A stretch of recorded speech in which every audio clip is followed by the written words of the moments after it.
to the Unlearning Economics stream. I have with me today the economist Rodrigo Aguilera, and he wrote a book called The Glass Half Full, Debunking the Myth of Progress in the 21st Century. And I've written that down wrong because it's actually the glass half empty, of course. The glass half full is Steven Pinker, the glass half empty is Rodrigo. So, sorry, yeah. So that's what we're going to be talking about. We're going to be talking about New Optimism and Steven Pinker and Hans Rosling and all those types of people. Rodrigo also, as well as having written this book, which I really recommend, by the way, he runs the YouTube channel Progressum TV, which you should also check out. So, Rodrigo, thanks so much for coming on. Thanks to you as well. Look Yeah, forward to this conversation. Since yeah, it's always good talking to people who have similar hatreds. that's such an uplifting message. So we've been planning to do this for a little while, but then just scheduling and stuff. But now we're finally doing it, so I'm really happy about that. So I read your book about a year ago. Actually, it was over a year ago because I made a video about Steven Pinker and New Optimism, and yours was one of the references that came up. And I really enjoyed it then, but then I read it again today, and I enjoyed it just as much, if not more. There's a lot of insight in there, and you go over the philosophical aspects of the idea that the world will always get better, and you also go over some of the data. And it's quite a rich book, I'd say, in a way that Steven Pinker's Enlightenment Now kind of aspires to be, but that yours is actually effective. So I'm going to let you talk about it, but let me just give everyone your summary of the New Optimists, which you do at the very beginning of the book, which I think is really, really good. So you say that their method of presentation is the following.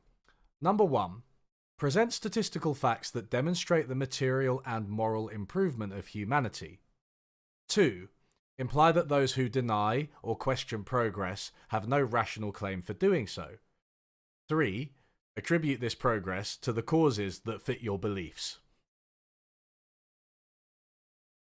Yeah, correct. I mean, so the way that I got into these people was, I obviously knew who Steven Pinker was. I think, most people know. Although then again, I'm kind of surprised when I ask people when I tell people I wrote a book and I say, oh, it's a critique against Steven Pinker, they have no idea who he is. I'm actually like, oh, good, he's not as popular as I thought he was. But I wasn't really aware that there was a whole ecosystem around him, and I think maybe the other guy who is quite well known in this circle is Hans Rosling, because factfulness was quite a big hit back in the day. But no, as it turns out, there's many authors. There's Matt Ridley. There's what's his name? The guy who runs Our World in Data. Well, he's not an author, but Max Roser. Max Roser. He's an academic. And there's also a sense that you get this from a lot of major media outlets. So, the New York Times used to publish every year an article. I think it was like at the very end of the year, at the beginning of every new year, it was like, why 2015 was the best year ever. Uh, I forgot who always wrote this. It's Nicholas something, isn't it? I think. Yes, I can't Nick remember. Christoph. Yes, Nicholas Yes, Christoph. Nick Christoph. And so, ironically, those articles, perhaps not ironically, stopped being published during the pandemic for obvious reasons. But it is a sense that a certain ecosystem exists to push this narrative that is very appealing to, I would say, a lot of liberal centrists who want to basically maintain the status quo without much change aside from the margins, and also to libertarians because it's a very pro-capitalist narrative. So when I realized that there was this ecosystem, and then I realized that no one had actually written a book about criticizing these people, not in an individual sense or not in the ideas independently, but as a movement, something a bit more kind of philosophical, which I think is necessary. And the reason I wrote the book the way I did, well, obviously because I'm kind of an economist, and so economists, we love numbers, we love data, we love charts, and I wanted to give an answer to Pinker that was written in a way that Pinker himself writes, because he and all these other people and a lot of liberal centrists, they basically love this argument that they're the fact-based, evidence-based, dispassionate, rational people. And so I think a lot of the criticism that often people give, and especially I see this a lot on the left, is sort of very moralistic, very subjective, very abstract. And I was like, no, you can actually debunk their arguments with data, with facts. And I think that's much more effective. And, I would say if my book serves a purpose for anyone who either has read it by now or who might end up buying it after watching this stream, is you got a lot of weapons at your disposal after reading this book on how to debunk all these things, on how to debate, centrists on Twitter or whatever forum that you choose. Yeah, some good fodder for quote tweeting centrists and dunking on them. But yeah, so there's so much to this narrative. Pinker's book in particular, and to a lesser extent Rosling's, do cover almost everything from like poverty to education and literacy to like health outcomes, and the environment and violence especially, right? So there's a lot to debunk, and you do a pretty good job. I think you don't necessarily take it upon yourself to literally refute everything that they say, but you try to present an alternative perspective, and take with that you end up refuting some specific things around poverty and violence. So we will get to those in a second, but I think I just want to speak a little bit to this idea of progress, because this is something that you set out at the beginning of your book. So I'd like to talk about it now. The notion of progress that the New Optimists seem to hold is basically that things are getting better over time, right? But you take a completely different definition of progress early in the book. Yeah, so this is the actual definition that I give in the book. I'm going to actually read it. It's progress is a historical development of increasingly effective norms and institutions that harmonize individual well-being with social cohesion, help mitigate conflict, and achieve all of this with minimum harm to other societies or the environment. And a corollary to this is progress is only real when we minimize the gap between what we can reasonably achieve and what we've actually achieved. And I would say the corollary is probably the most important part, because what it tells you is, well, we could have progress, but are we really at the point where we want to be? Did we go as far as our material resources, material and intellectual resources have allowed us to get to? And I think over time, it's obvious that we haven't. And this is a point that you made in your video on Pinker, that we have to question not so much why poverty is going down, but why does poverty still exist? Why can it not be lower than it is already? And an analogy that I would give is if you have a kid who graduates high school, you would say, okay, that's progress, right? But if he graduated at age 27, I'm not quite sure that you would say that was the kind of progress that you want. It's certainly good that he graduated from high school, but most people graduate at 17, 18, 19 at worst. So the problem I would say with a definition like this is obviously it's very hard to quantify the counterfactual. At what point can we measure where we could be? Obviously, it's impossible, but we do get a sense of things. We do fundamentally have this gut feeling that actually, no, as good as things are right now versus medieval times, they probably should be damn better. And that's where I think they fail. So you use a few different examples to illustrate, I think, first how irrelevant the idea of comparing ourselves to the past is. And one of your examples I quite like because of it has some clear trolling value, which isn't to say that it's not sincere, because it's a completely fair argument, but it's a good example because it would probably kind of shatter people's preconceptions about like what you believe. So you basically criticize the Venezuelan government very heavily, and the policies taken in Venezuela, and you point out that despite everything that happened, from about 2014 up until today, the Venezuelans are still actually better off than a few decades ago, and yet that's irrelevant, right? Yeah, of course. I mean, I think if you don't see progress in your lifetime, it's kind of pointless to compare yourselves with periods in history where you weren't there to judge. I mean, that is the point of progress.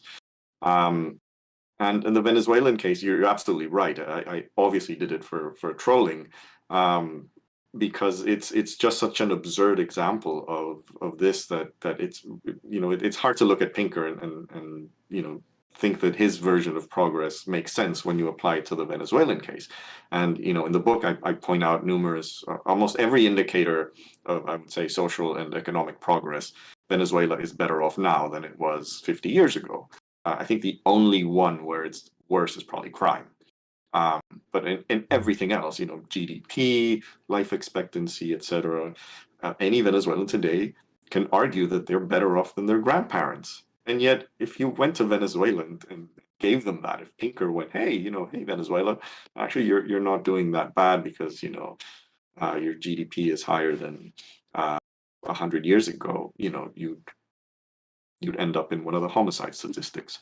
Uh, so so yeah, it's deliberately absurd because it points out just how unnecessary these, and you hear it all the time from these people. It's like the comparisons with 200 years ago, or the comparisons with the medieval age. And what he and the others do, not just Pinker, is they like to cherry pick the point in which they do their comparison. So when it's convenient for them to compare themselves with 20 years ago, they'll do it for 20 years. Then if it's convenient to do it for 200 years ago, they'll do 200. But there's no real like consistency in like what you're comparing yourself to.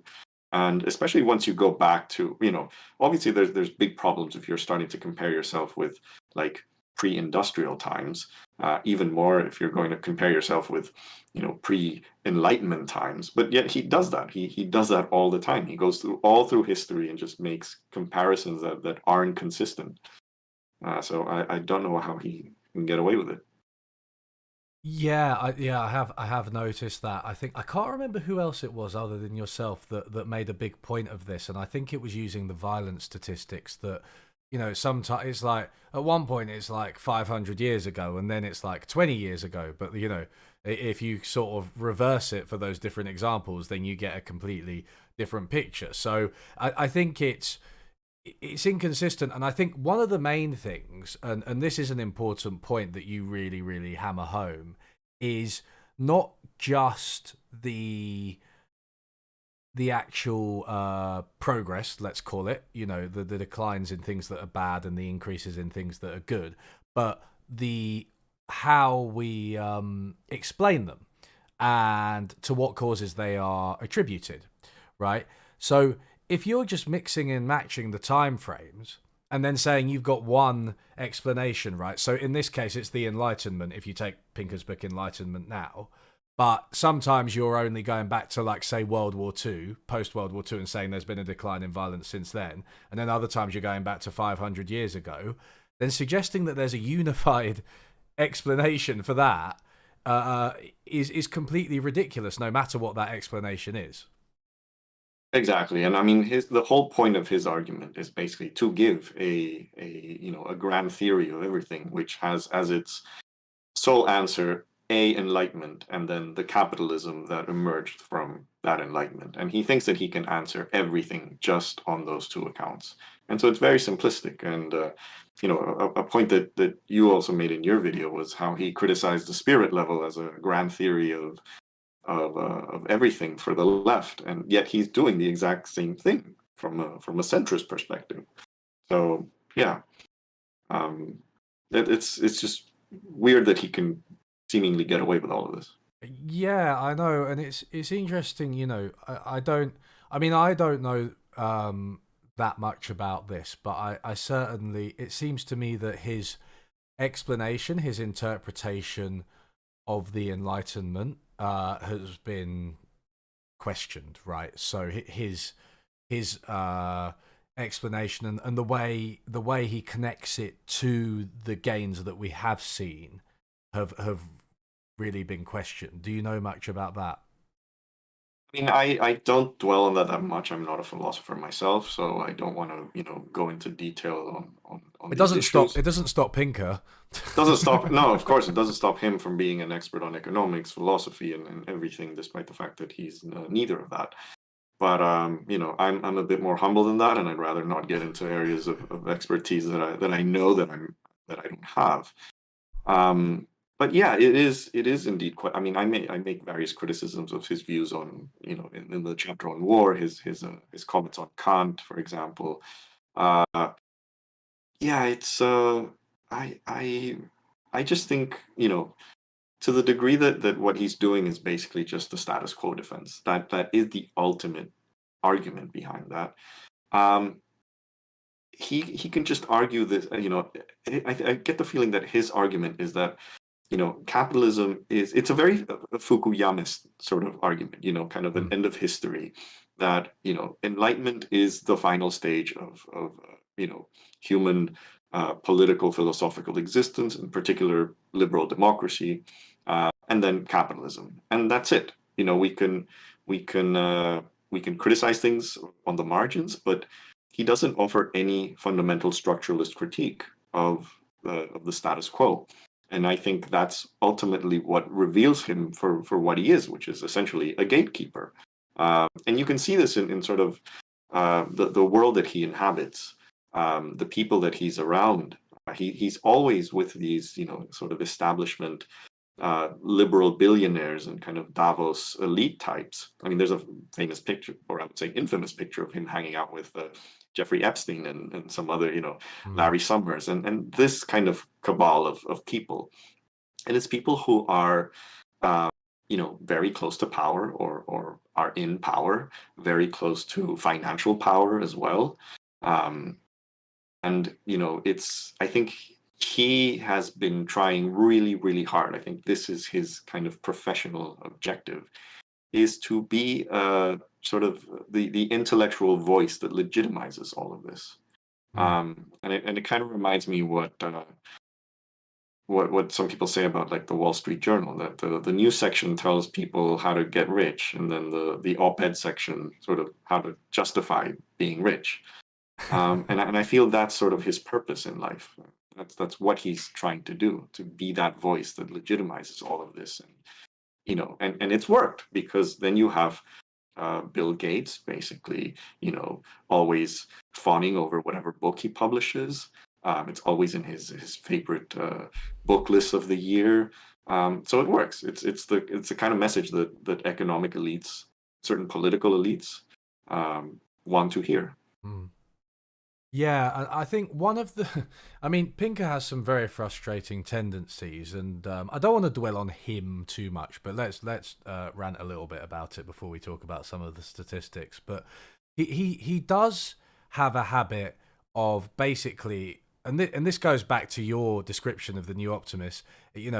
Anyone who disagrees with him is either stupid, ignorant, they're an angry social justice warrior, they're anti-progress, they're anti-enlightenment. So again, this is about his interpretation of the Enlightenment is correct, and if you disagree with him, you're just anti-enlightenment. um and one of the funnier things that he does say is, like, oh, people make careers out of being doomsayers. And it's quite incredible to me because, like what you've just said, he has literally made his career out of being someone who tells wealthy people that everything is fine, and that is directly what he does, because he gets all the endorsements from people like Bill Gates. It's out in the open, it's not some kind of conspiracy. So he's really hypocritical and childish, I think, in a lot of his rhetoric, which you see early on in the book especially. Yeah, it's very petulant, and I mean, he has an entire chapter on Enlightenment Now, which is on progressophobia. Uh, he basically clearly like says, progressives hate progress, which is an absolute ridiculous statement. And the thing is, I think a lot of people don't realize. Um, I mean, Pinker had a bit of a streak where he was very close to certain people in what is, I guess, I don't know if it still exists as a concept. I mean, they exist still, but the intellectual dark web, which was uh, kind of an offshoot of the alt-light. I would say, sort of like a lighter version of the alt-light, the same way that the alt-light was a lighter version of the alt-right. And he was kind of part of that, sort of going on Joe Rogan, sort of certain affinities with a lot of things that Jordan Peterson would say.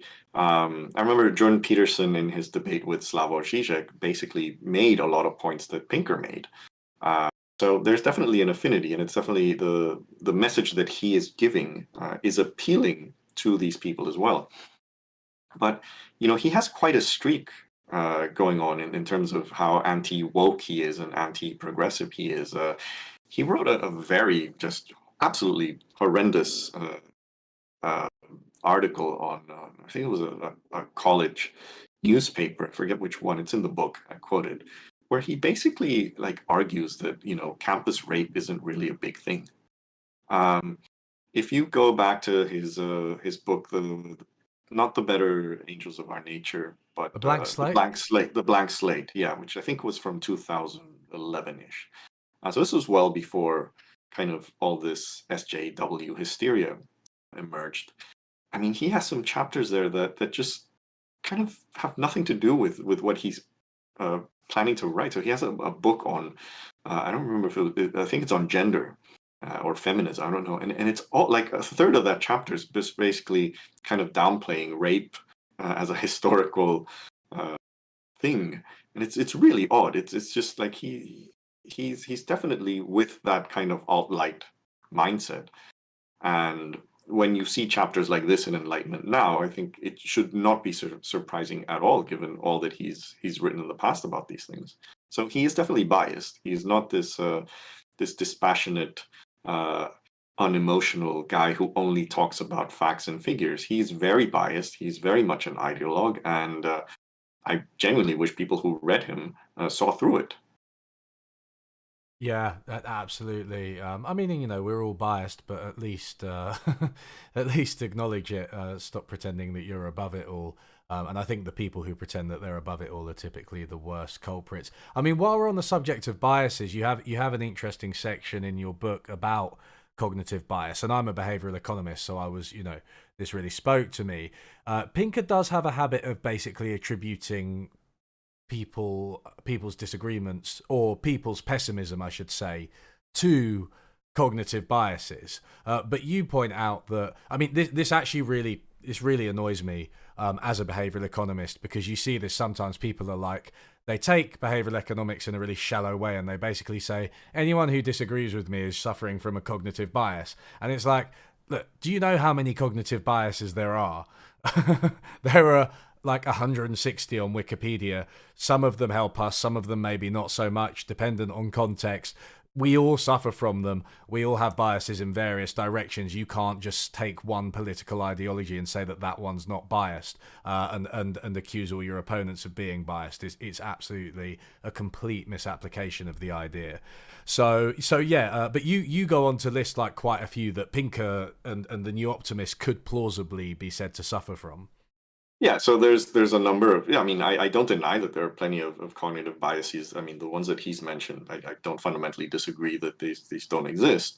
But he seems to assume that the kind of optimism that he's presenting doesn't come with any biases. And in fact, there are plenty, optimist biases.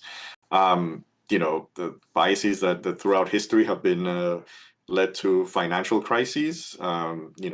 Being a stock trader or just any kind of trader involves a degree of bias that I think a lot of people don't realize that they have until there's an actual financial crash. Same, I give some examples of war as well. I think one of the funniest things is that there's actually a bias that involves you thinking that you're not biased. I forget the name of it, but Yeah. that is a bias, and I think he definitely suffers from that. And I think almost every centrist that I've ever had a debate with suffers from that bias. They genuinely think that they're the only unbiased human beings on the planet, when in fact they're just as biased and prejudiced as anyone else. Uh, yeah. Hmm, absolutely, and it's worth saying that. Okay, so one of Pinker's examples are things like the media and how they can sensationalize stories, and I think we all tend to agree on that, right? You know, they really can. Nobody's really defending the modern media, but at the same time, optimism bias is so ingrained in us. It's actually, some people consider that it's to be excessively optimistic is basically to be a functioning human being, because you couldn't live if you were completely realistic, and completely realistic people are often diagnosed as depressed. So optimism bias is really ingrained, not just in us, but in animals as well. So you could easily say that he's suffering from this, something like the just world fallacy, where people just justify, outcomes that happen and assume that the process that led to them must have been fair and just. When he's defending things like inequality, you could credibly accuse him of that. So it just, Stephen, it goes both ways. It's very simple, and you can't just accuse everyone who disagrees with you of being biased. So we've had a bit of a go at him, but let's get into some of these questions. So we'll start on some of the economic stuff, which is what I focused on in my video. Naturally, it's an economics channel, and it was already an hour and a half long, so I couldn't do any more. But you talk about needs and poverty. Now, one thing that you talk about, and this is one of the first sort of statistical sections of the book, I think, is that you basically defend the idea that people in rich countries might be experiencing hardship, because people now find it more difficult to get basic things like education, healthcare, and housing than previous generations. And if you flatten this all by saying, well, you're out of poverty if you're on, X amount of dollars a day, you completely neglect this idea of poverty.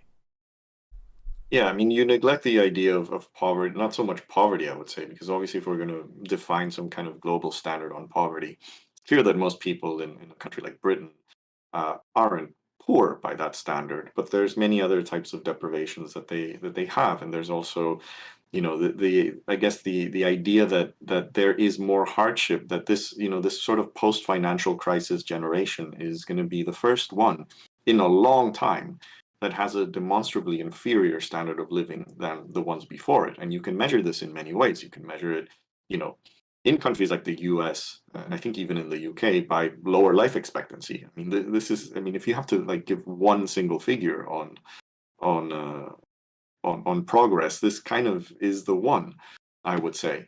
The proportion of your income that goes to healthcare spending or education, etc.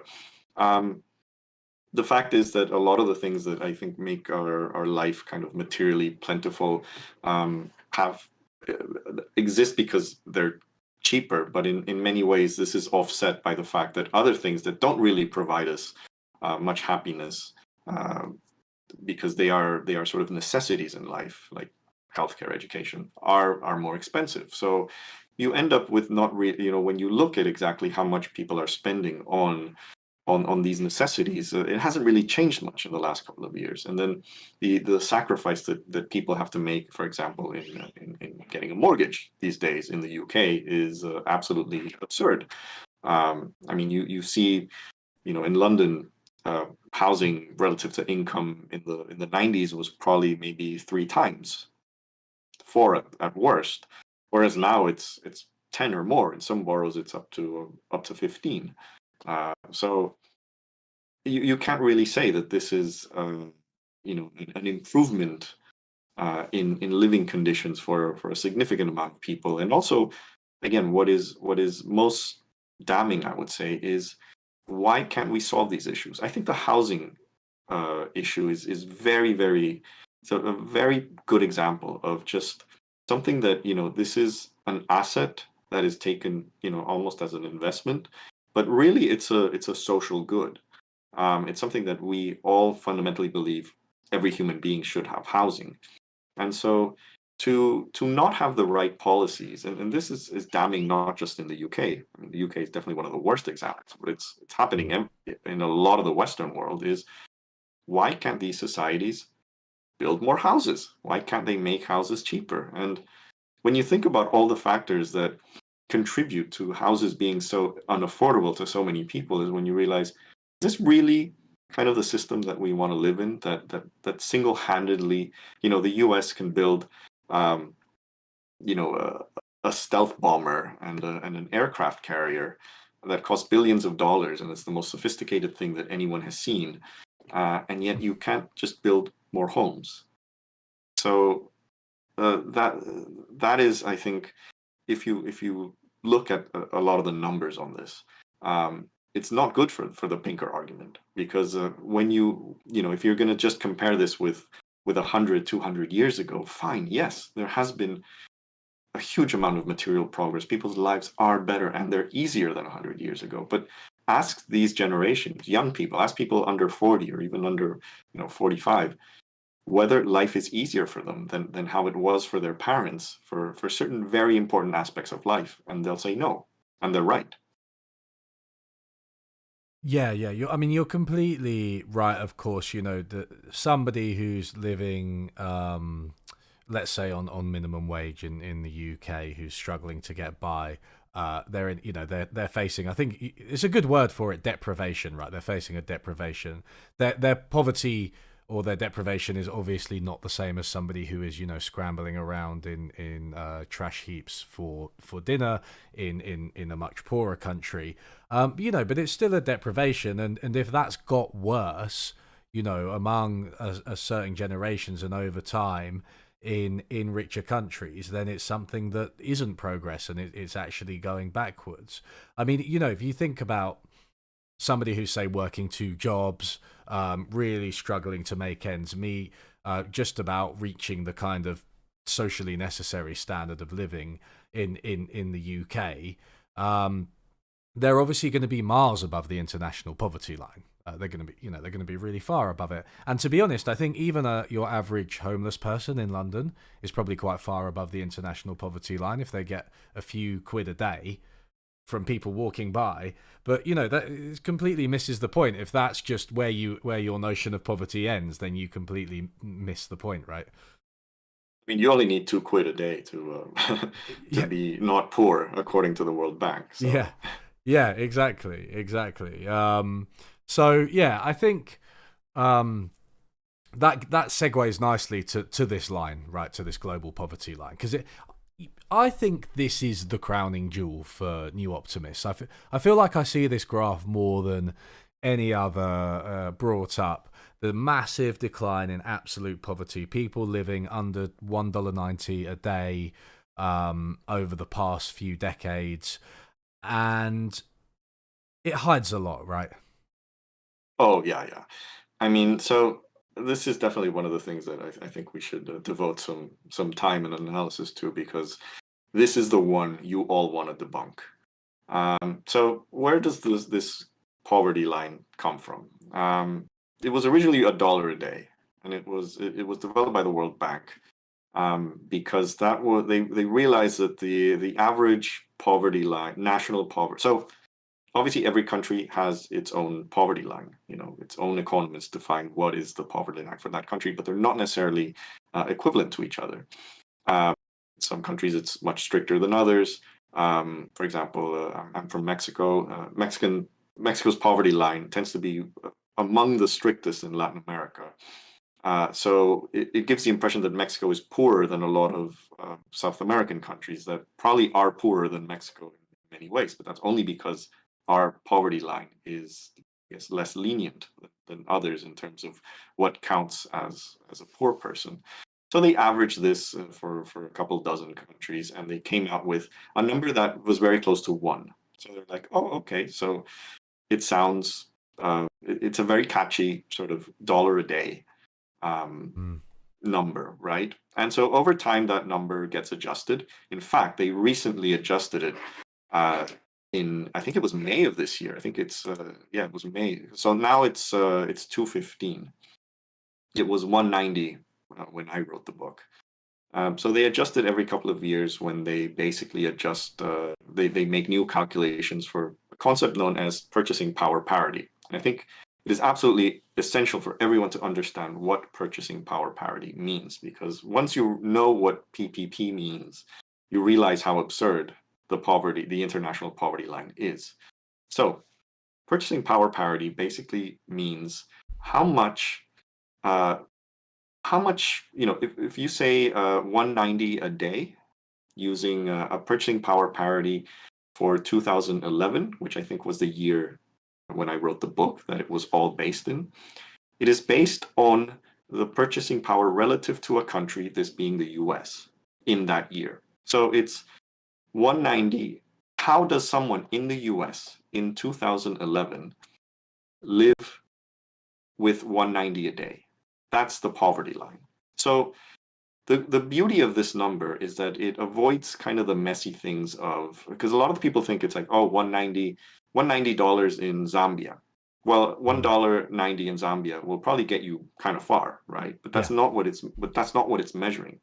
It's measuring how many people in Zambia live with the equivalent of an American in 2011 living on 190 a day.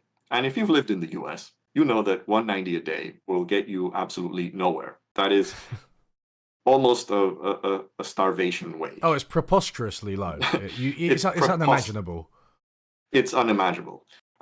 So yeah, so very few people will survive on that a day. And so what it's really measuring is the absolute tail end of poverty. The absolute abject poor, right? Now there's other factors to consider, and that is the when you compare. So these countries are all adjusted because they're using the same PPP for that same year relative to the U.S.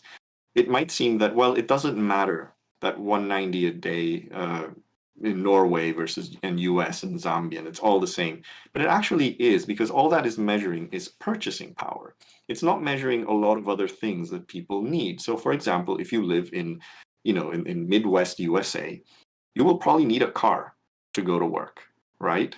Whereas perhaps in Zambia, you won't, in a small village. So the threshold at which you are poor is actually is higher in the US. You know what I mean? So you need a different number. Now, the World Bank acknowledges this, and they have basically kind of they're sort of a bit reluctant. This is what I don't get about the World Bank, because on one hand you see them dishing out the 190 figure at will, and the media loves it as well. But at the other end, you have like criticism within the World Bank, and sort of the caveat of like, let's not use this as an international poverty line. And they have suggested using different lines for different categories of income. So for example, lower middle income countries, their baseline was 3.2. Upper middle income countries, their baseline was 5.5. And they even had a baseline for high income countries, which was 21.7. So really, if you think about this, if you want to do an international poverty line, it's not so much how many people around the world live on 190 a day. It really is kind of averaging every country based on their income category and seeing how many people are below the poverty line specific to that income category. And once you sum that up, that is the real international poverty line. But you never see this done. Like, absolutely never. So it's a number that, now the other thing I would add is something that you mentioned in your video, which is basically just how unreliable this number is sort of before 1980, and especially before 1950, because very few countries had poverty data before 1980. And a lot of countries didn't have income data at all, which you could extrapolate some poverty data out of. So before 1950. So you're left with giant gaps in which most of the countries where you're interested in how poor they were, we don't really know how poor they were beforehand. And we also, the other issue that I would add is when you start going back, sort of pre-industrial era or sort of early industrial, well, maybe pre is better. When you you have lifestyles that weren't particularly based on income. There was a degree of self-sufficiency, um, especially, people working in rural areas and in agriculture. They could pretty much sustain a life that certainly was not great by any standard, but by certain metrics may have been better than during like it's especially like the incipient industrialization era. And you see this in for example, measurements of height. For example, people were taller before, like in the centuries before the industrial age, were taller than during the first century of industrialization. So what does that tell you? We know for a fact that human height is relative to your nutrition. So if people start shrinking, it's because their nutrition is getting worse. And so it's fair to say that if you have a population that is shrinking on average, something's going on there. Mm. And you can be materially richer, perhaps as a country, but if this isn't being reflected in human height, something's going on there. And certainly, I mean, there's plenty of evidence to show that countries like Britain, for example, where there is data on incomes, sort of in the early industrial era, income as a whole in Britain was going up, but uh, life standards were definitely not improving. It's called Engel's pause.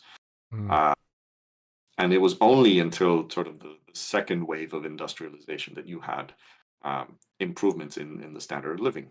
Also, thanks to technology, it was, sewer systems started coming out. Is also when the labor movement started fighting for worker rights.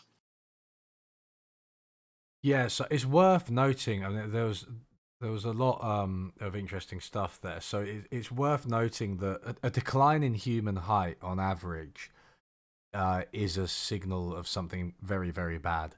Human height doesn't usually actually decline. I think in the Vietnam War, if I'm remembering correctly, it kind of stagnated.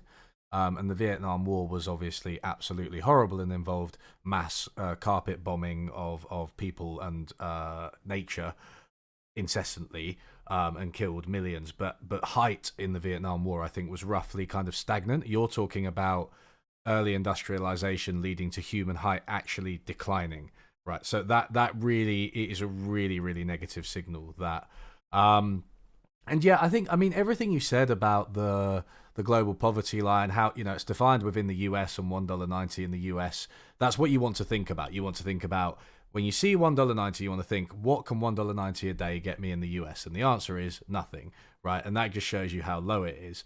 And just this idea of a poverty line that you can apply across time and across space, to different countries, different eras, notwithstanding the fact that, as you said, and as I've said, you don't have data. Like, it's just not there, right? And so they kind of make it up, and then they pretend that their graph is actually based on data when some of it isn't.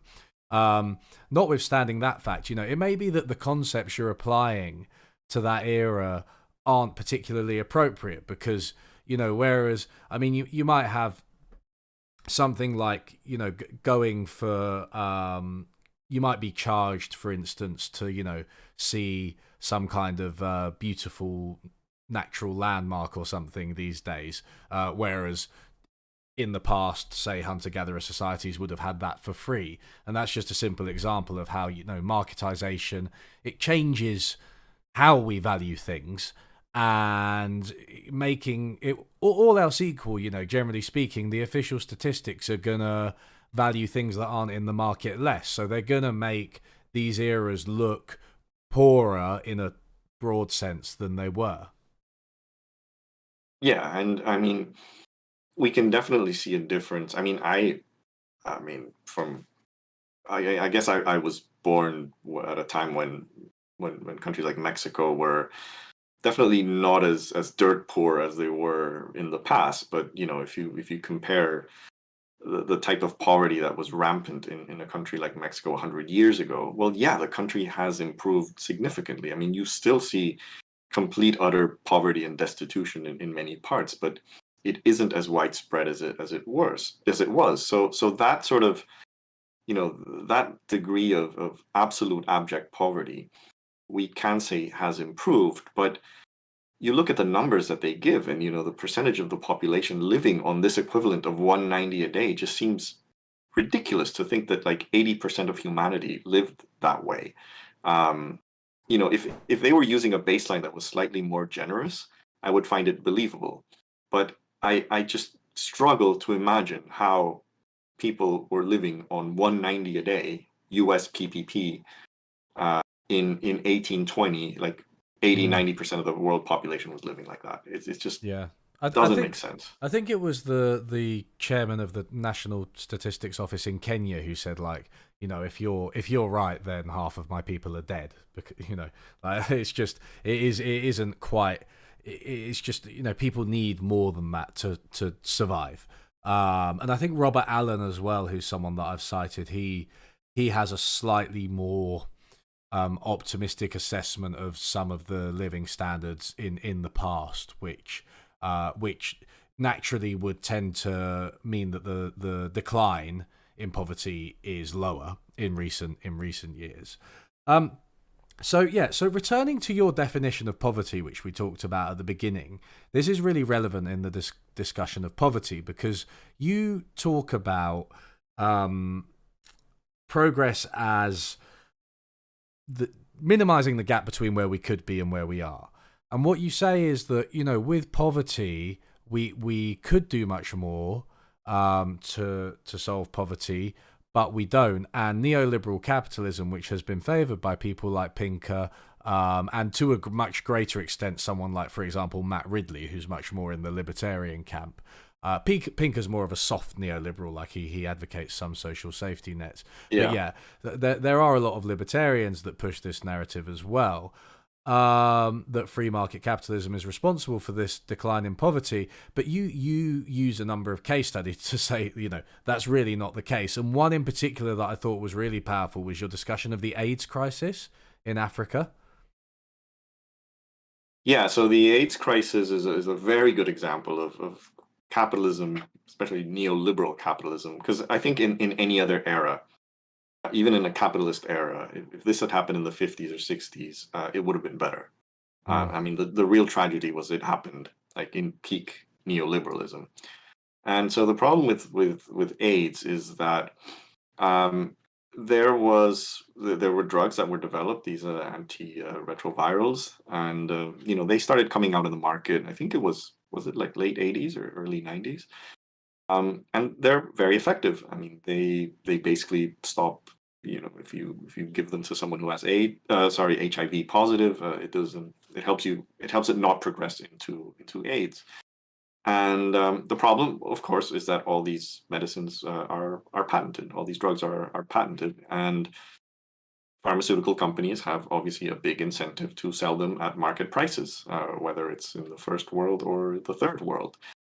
And now there are like med- drugs like these can be obviously copied. They can be made generic, and there are countries in the developing world that have relatively sophisticated pharmaceutical industries. I mean, South Africa, for example, Brazil, India, and all these countries were basically kind of gearing up to make generics of these antiretroviral drugs, and they met a massive amount of resistance by the WTO, by the US, by US trade representatives, etc.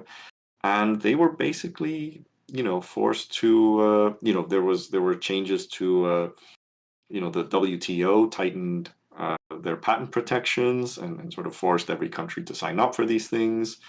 And this basically delayed so eventually they caved in.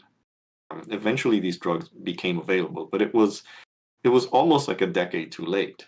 And millions of people died needlessly in the developing world because they could have gotten those drugs. If countries like Brazil, like South Africa, like India would have been able to make these drugs from the very beginning, you would have saved millions of people. And this was only because we lived in a system that could not understand the value of basically not profiting from something that saves lives.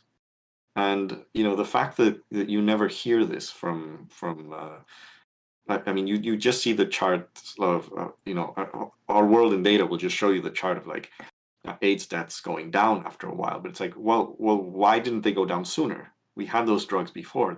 That's completely absent in the story that people like Max Roser give. So yeah, I mean, this is just one of many case studies that you can probably find of things that we could have done sooner. And the only reason that we didn't do them is because we were intellectually trapped by a system that just couldn't conceive of an alternative way of doing things that wasn't, the way of the market. Yeah, no, absolutely. I mean, it's like what you said earlier about someone graduating high school at 27, right? It's that exact thing. Yeah, okay, eventually deaths from AIDS went down, but it was 10 years too late given what we had available at the time. And, that just seems like a much more sensible definition of progress to me. We have things that we are able to do to help people, to improve various outcomes, and we're not doing them. Why are we not doing them? Well, to do that, to answer that, we have to criticize the existing system. So, I mean, yeah, it's really interesting because we talked about Pinker's idea that progressives hate progress, right? And it strikes me that one of the ways to make progress is to criticize the existing system, and it always has been. And you have a long, a chapter, in fact, about this in the book. How progress has often come from people doing things, highlighting issues like medical patents, or the other example that you go into depth with is the Washington Consensus type programs in many countries, including Latin American countries, especially, that just installed free market reforms and actually seem to increase poverty, as well as having a whole load of other deleterious social effects. So criticizing those, that is how we make progress, right? But that's not allowed for Pinker. If you criticize the existing system, you're an enemy of progress. No, I mean, Pinker, it would be hilarious if Pinker existed during the dying days of mercantilism, because he would have been a diehard defender of mercantilism. Even if there was like some glimmering evidence that capitalism was a superior system to it. We have But more gold than ever. he would have, I Everyone mean, is complaining, hates gold. I mean, he would be strongly in favor of the corn laws at the time. Yeah, it's like I said from the very beginning. I mean, this guy is basically a gatekeeper to the status quo and the prevalent ideology, which is liberal capitalism. And yeah, I definitely think that people, obviously I consider myself on the left. If you read the book, it's outright socialist at the very end. So the complaint against the system isn't because we just want to complain about it. It's because we genuinely think that there is a better alternative, and the least we can do is start recognizing that the current system has many faults. I think post financial crisis, it has been all the more obvious. The fact that we are not doing much progress with climate change should be the other obvious one. And so let's give other ideas a chance. This doesn't imply tearing down the system entirely, however much one would desire this, and installing a new one, but giving certain ideas a chance. And if you think about it, that's kind of how capitalism emerged. I mean, capitalism didn't just like annihilate mercantilism in the space of a decade. It was like some opening of trade here, some liberalizing of markets there, bit by bit. So, and it was a process that took a long time. It took well over a century. So, that's all I think people like myself are asking. Be a bit more humble in accepting that the current system has very serious flaws, and that we should be, when we are analyzing policies, when we are analyzing global political issues, global economic issues, we always should have a systemic critique of it, not just discussing the obvious, discussing the topical aspects of it. Have a systemic critique of it. How does this fit into the broader narrative? How does this fit into the ideology that dominates us? and ask yourself, why aren't we doing other things? And I think the greatest example of just how rotten we are is seen here in Britain with the recent mini budget, which was, unabashedly trickle down. Liz Truss herself said, this is trickle down. This is what this government stands for. And it's an idea that now I would say there is some degree of ideological progress in the fact that even markets thought that this was just insane. We're in 2022, not 1992, where this would have been, I guess, broadly accepted. We've moved past that, and I think that is a small but important victory in how not just critics of the system see politics, but also even things like markets are seeing politics. The fact that you have criticism from people like Larry Summers on just how deranged Liz Truss's budget Yeah. is tells you everything you need to know, because you can't find a figure that's also more of a gatekeeper of modern economics than Lawrence Summers. So yeah. But yeah, this I would say everything needs a structural critique. Absolutely. And I think one of the things that I try to hammer home, right, is I think one thing I will give to people like Pinker is that sometimes leftists can seem a bit doom and gloom. I think that it's not an entirely incorrect image that we have. And there are reasons to be pessimistic, but ultimately this is an optimistic vision that we're putting forward, because we're saying that humanity can do better, right? We can have better outcomes along numerous dimensions. We can eliminate poverty. We can solve the environmental crisis. It's not a pessimistic vision at all. And I think we need to hammer that home a little bit more, that this is real optimism. It involves critique and critiquing the existing system. Oh yeah, totally. Totally. They're the ones who just don't see anything better, can't imagine a better world, and just are stuck in that. That's what I've mentioned numerous times in the book. This is a very Francis Fukuyamist way of looking at the state of affairs. Just like, this is the end of history. Nothing is better than liberal democracy and neoliberal capitalism, and whatever changes at the margin, that's it. Shut up. If you don't like it, go to North Korea.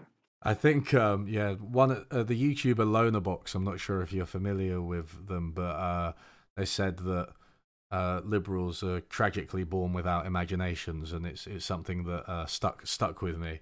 So what other issue that Pinker touches on, and I've really found this chapter grating, is inequality. Right. So his arguments about inequality are crap, to use a technical term. So they have a few different facets. Firstly, he tries to argue that all rich people have essentially done something worthwhile and produced something worthwhile in order to get where they are. He uses what you could now call the unfortunate example of J.K. Rowling, who produced the Harry Potter books, and he tries to draw an analogy with all rich people. And number two, you mentioned the spirit level earlier, he completely dismisses the empirical links between inequality and various social ills. And he doesn't, it's a completely dishonest engagement. I actually don't think he's read the spirit level. I'm going to put it out there. I think he read a book critical of the spirit level and just went second hand. That's often how he approaches leftist ideas. He doesn't engage with them properly. Inequality is linked to social ills. Like, any criminologist or doctor will tell you, or public health person will tell you, that there is a link. And then number three, so I'm hitting you with everything at once, by the way, but number three, he says he has this really ridiculous argument that basically, because catastrophes like war and famine tend to reduce inequality, that's the only way that you can reduce inequality. So altogether, just a bunch of like ridiculous false analogies and straw men. A really, really poor chapter, one of the worst, I think. Yeah, so I debunked the J.K. Rowling bit in my book, and again, somewhat unfortunate as well on my side that I'm ending up defending her, but not so much defending her, but defending the way that she made her wealth. Yeah, sure. Which fundamentally, I actually have no problem with J.K. Rowling being a billionaire, because J.K. Rowling fundamentally became a billionaire in a way in which nearly no billionaire has ever become one, which is through non-exploitation. She basically just wrote books that a lot of people liked, and there definitely exploitation in terms of the publishing industry, etc. If anything, she probably got less than she would have wanted, because authors don't get really much from books, I'm afraid. But that's completely different from a CEO who or a business owner who exploits his workforce.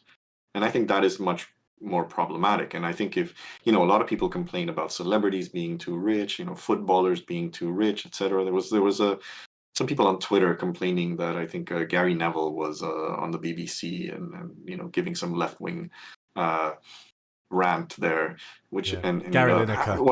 what a hip yeah, Gary Lineker and Gary Neville are always like, yeah, what hypocrites, you're all millionaires. It's like, yeah, but they didn't exploit anyone to become millionaires. Like, I have no problem with them. And if you look at the richest 1,000 people in Britain or any other country, they're going to be very low on that list. The grand majority of rich people are business owners, and the fundamental problem with capitalism is that it is exploitative, and these are basically it's income that is obtained through the exploitation of workers, and that is the problem. So picking the one billionaire that became a billionaire through non-exploitation doesn't really help his point. The second point that you mentioned, remind me again what that was. It was about the spirit level argument. Oh yeah, the spirit level. I mean, the spirit level obviously presents data which I think is very convincing in most cases. It doesn't go into huge detail, and I think in some cases you need to find like a theoretical link between these things. Like, just the data itself doesn't suffice. I think it's there for a lot of them, but it's overwhelmed. Like, in terms of certain issues like crime, there's a huge amount of evidence that inequality leads to crime. Huge amount. So there's not just the factual evidence, but there's theoretical evidence as well. And he just discounts it.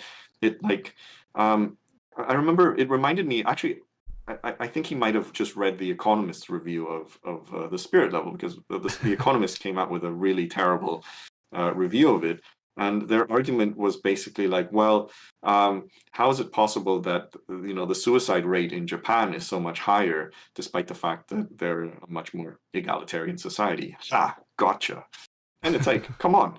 I mean, you got to understand that there's very unique circumstances, especially in terms of like the working life, et cetera, in Japan, that lead people to commit suicide at higher rates than other parts of the West that might be more unequal to them.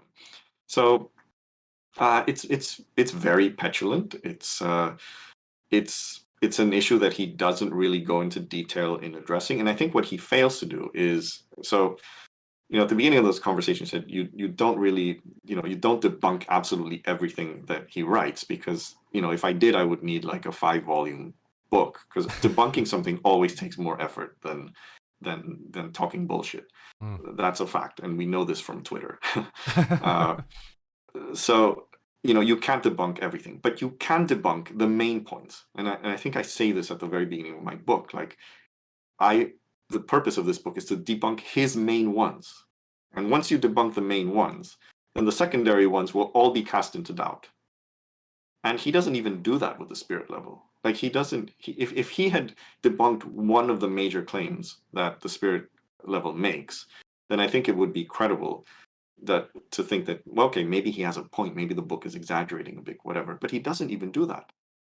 So he just repeats that argument that you hear all the time from people. It's like politics of resentment. I'm not if the pie gets bigger, it doesn't matter like what my share of it is. Yeah. And it's these were arguments that you heard in the 90s, and now just kind of fall flat. And the third point, the third point that you made, remind me again. Yeah. So, well, I'll say a couple of things. So, somebody just pointed out in chat that I said this: the Inner Level, their second book, Pickett and Wilkinson, is actually better than the Spirit Level as well, in the way it links inequality to social ills. And Pinker does this weird thing where he starts talking about subjective well-being and inequality, which actually wasn't really a main argument of the spirit level at all. I think it might be in there, but it's not what they focus on, because they're focused on health actually primarily, to be honest, not necessarily subjective well-being.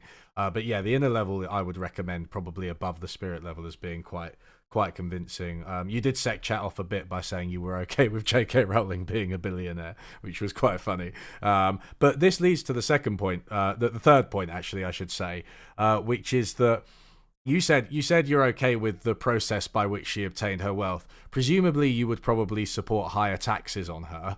Oh, of course. Which Yeah, yeah. which leads us to the third point, which is about, can we only reduce inequality through famines and wars? Oh, right. Yeah, of course not. I mean, we have demonstrable evidence of using fiscal policy throughout much of the post-war period in reducing inequality. This was the era of marginal tax rates above 90%. This was yeah, this was an era where inequality did not go down. I mean, I guess you can maybe argue indirectly that just because there was a world war, that these politics were politically viable to begin with. But come on, I mean, what we know happened is a blueprint for what we can do now if we really wanted to reduce inequality. Just do what the hell they did back in the 50s and 60s. It's not that hard. Yeah. And the other issue is, of course, promoting. Oh, sun is hitting me right in my face now. Oh yeah. Um, yeah, so the other is, of course, finding ways in which workers can organize and fight for their own incomes, which would be through unionization or through any other means of workplace democracy, which I describe in the final part of the book. Um, those are the things that help reduce inequality. You don't have to wait for the next plague, because clearly we just had a plague, and that didn't really reduce inequality, did it? No, it So massively increased it. Yeah. So great. So I think this has been really interesting so far. But I said to you before we went on air that I want to move on a bit from the economics, because we've discussed it for a good 45 minutes, and my video solely focused on the economics. It was like 90 minutes long, and I was like, okay, I can't actually talk about anything else. But there's so much more to the New Optimist narrative. There's so much more in Pinker's book about other things that have been improving over time, purportedly. So, one of the chapters in your book talks about liberal democracy, and specifically about the crisis in liberal democracy, which arguably not started but came to a head in 2016 with Brexit and Trump. And we've seen the rise of far right and populist votes across Europe and across many other countries as well, actually, India too. So you say that they really neglect this. They don't go into much depth on democracy and how it's doing. Yeah, I mean, I think it's just this assumption that this new kind of wave of far right populism is an aberration rather than kind of a natural reaction to the failures of this kind of liberal centrism and neoliberalism. And obviously that's the reason why, by presenting it as an aberration, then you refuse any culpability in it, right? And there is a significant volume of evidence that people who join far right movements or are sympathetic to them, this happens because they are dissatisfied with many aspects of their lives, and aspects that are involve often economics, and it's a natural reaction for a lot of people to find a scapegoat. And so you have, in Britain, you had Brexit, which was basically a far right project. I know there's left Brexiteers, which I thoroughly disagree with, because if you look at the origins of Brexit, it is essentially a right wing project. It's a project of shutting Britain out from immigration, which ironically kind of hasn't happened. Like, the immigrants left voluntarily, but now they want more, according to Liz Truss, which is very, very strange. But yeah, it's a far right project based on xenophobia, based on this idea that the country's problems are not because of bad policies for the past decade or two or three, but because immigrants came here to steal, you know, your job. Uh, Hmm. and this same narrative gets repeated in almost every other European country, in the US, of course, as well. And I mean, it's hard to imagine that these people would be so angry if life was easier. Uh, I mean, you will always have racists, that is for sure. You will even always have, kind of far right movements, I would say. But to the extent that they now account for such a huge amount of the population, and especially in the U.S., where I mean, the countries like the U.S., if you think about it, if any U.S. president were to just say, tomorrow you can kill as many minority, like do something like The Purge, the movie. I don't know if you've seen it, uh, but just do something like that. Like, in the next Yeah. 48 hours, 24 hours, you can kill anyone. You'd have an absolute bloodbath, like an absolute bloodbath. Um, so why is it, this is a process that has happened uh, gradually and is now getting to the point where it scares them, because people like Pinker are pretending like, this is some new phenomenon, which it's not. Um, and they want to present themselves as kind of the only ones who are holding the fort. These brave radical centrists who are holding the fort against the far right and the far left, which ironically they find just as dangerous as the far right, because clearly some pink-haired trans woman on a college campus is as dangerous as a Proud Boy with an AR-15, according to these people. So yeah, and you just don't see any, even in Europe, where I would say the process of hyper capitalism has not gone as far.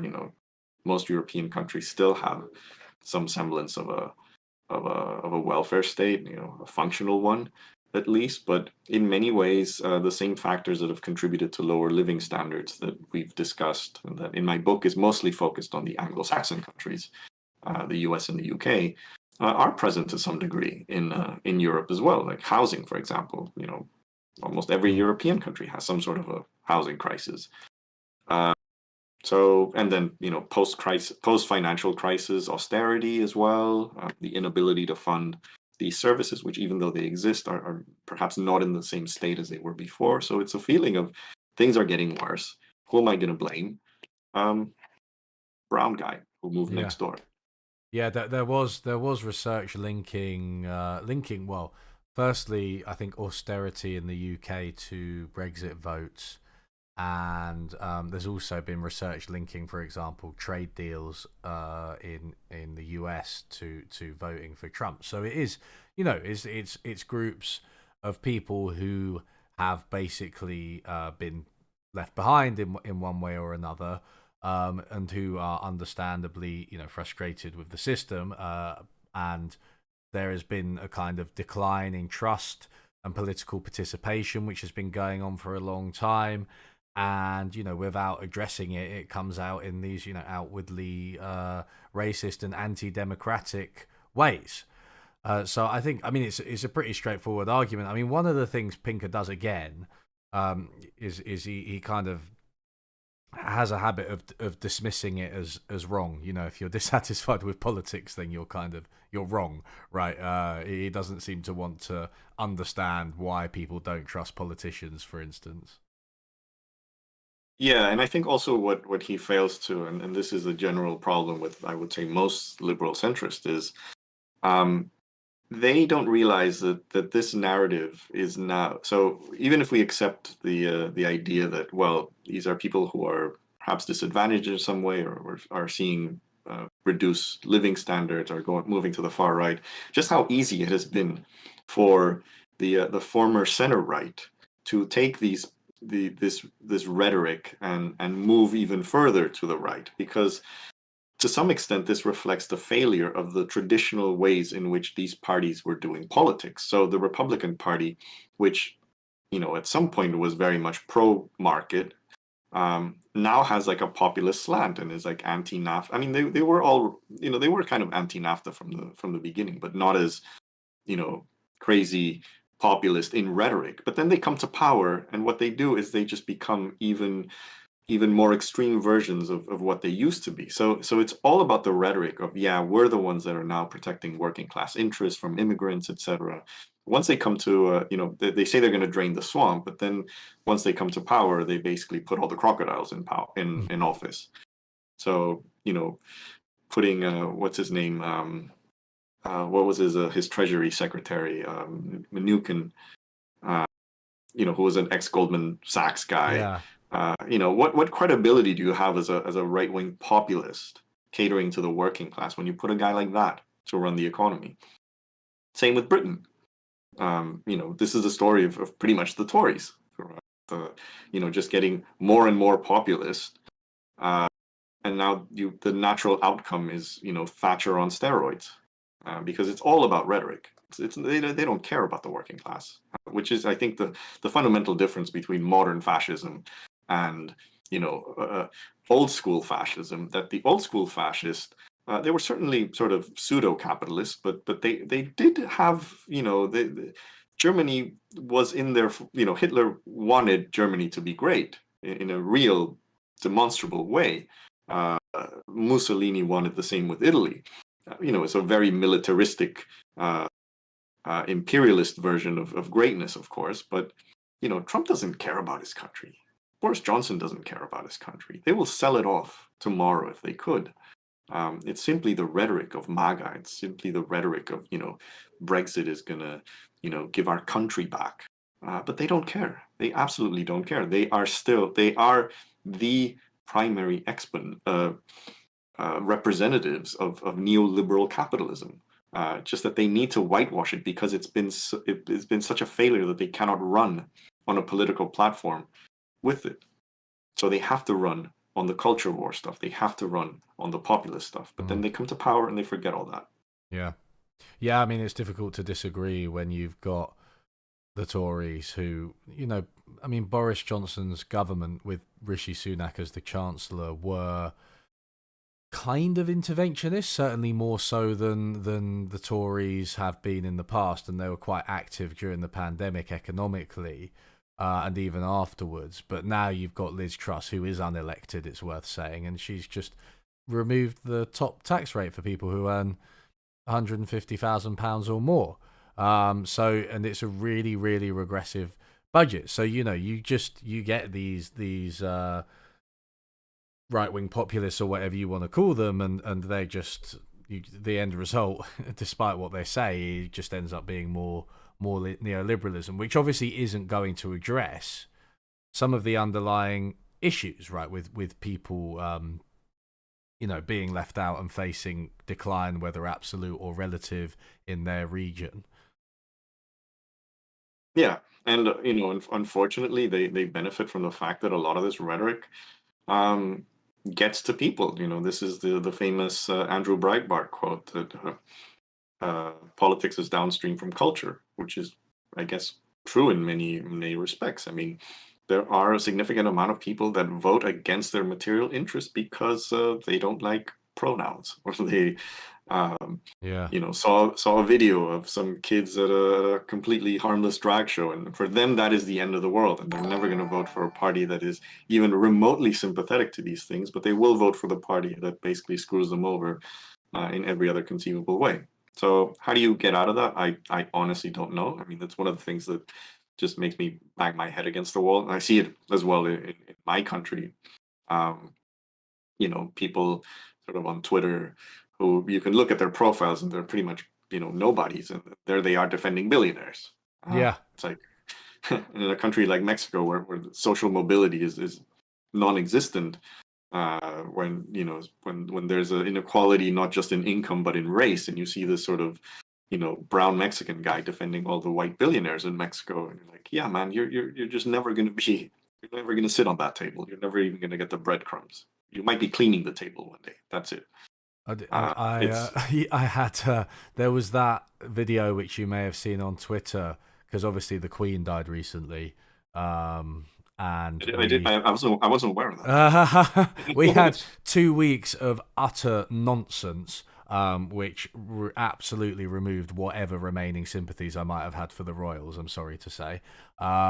And there was that woman who, I think she might have been the last in line to see the Queen's coffin, and she said Oh, it was the best thing yeah. that had ever happened to her, including having had her children. Um, so, yeah, how do you solve that? I don't I don't know. know. In North Korea, you can explain it because they're going to be sent to the gulag if they say anything else. But in Britain, that's Yeah, nobody's tough. That forcing you to is. say it. That's the truly remarkable thing. So yeah, maybe politics is downstream of culture, and maybe that means that we're fucked. Um, so yeah, I mean, I'm gonna ask you about something different, which is violence, right? So this is a big thing.